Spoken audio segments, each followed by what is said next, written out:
Assalamualaikum warahmatullahi wabarakatuh. Halo semuanya, perkenalkan nama saya Anggunintang Cahyani dengan NIM 44223010077.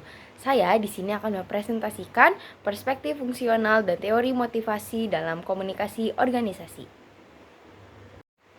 Yang pertama di sini ada latar belakang. Komunikasi organisasi melibatkan studi tentang bagaimana informasi, ide, dan pesan-pesan yang disampaikan diterima dan dipahami di dalam suatu organisasi. Hal ini mencakup berbagai aspek seperti komunikasi formal dan informal, komunikasi antar pribadi, komunikasi kelompok, serta komunikasi melalui media elektronik. Yang pertama, di sini ada teori motivasi. Apa sih teori motivasi itu? Teori motivasi merupakan teori yang berhubungan dengan perilaku individu dan cara mereka untuk mengambil keputusan. Para ahli yang mendeskripsikan teori motivasi antara lain Abraham Maslow. Maslow mengembangkan teori hierarki kebutuhan yang mengacu pada 5 tingkat kebutuhan yang harus dipenuhi secara bertahap. Di sini ada riwayat penemu teori motivasi. Yang pertama ada Corina Villanueva, yang kedua ada Hannah Morales, yang ketiga ada Harumi Kobayashi, dan yang terakhir ada Anna Katrina Marchesi. Selanjutnya ada pengertian etimologis dari teori motivasi.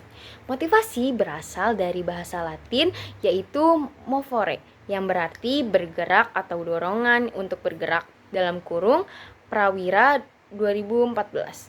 Dalam bahasa Indonesia, motivasi berasal dari kata motif yang berarti kekuatan dalam diri individu yang mendorong untuk melakukan sesuatu, dalam kurung Sardiman 2016.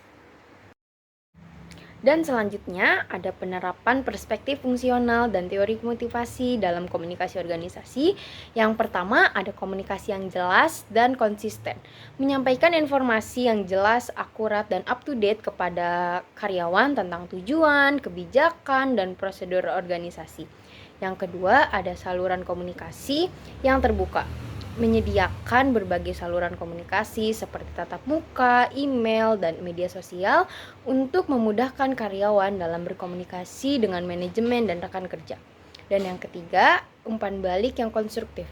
Memberikan umpan balik yang positif dan negatif kepada karyawan secara teratur untuk membantu mereka untuk meningkatkan kinerjanya.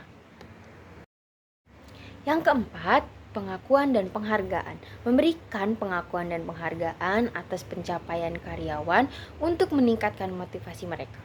Yang kelima, ada partisipasi dan pemberdayaan karyawan. Melibatkan karyawan dalam pengambilan keputusan dan memberikan mereka otonomi untuk menyelesaikan pekerjaan mereka. Dan yang terakhir, ada pelatihan dan pengembangan. Memberikan pelatihan dan pengembangan kepada karyawan untuk membantu mereka untuk meningkatkan keterampilan dan pengetahuan mereka.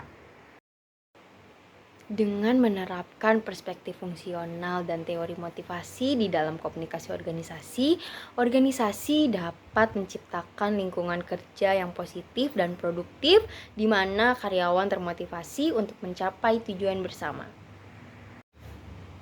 Sekian yang bisa saya dapat sampaikan, kurang lebihnya mohon maaf. Wassalamualaikum warahmatullahi wabarakatuh. Terima kasih semuanya, bye-bye.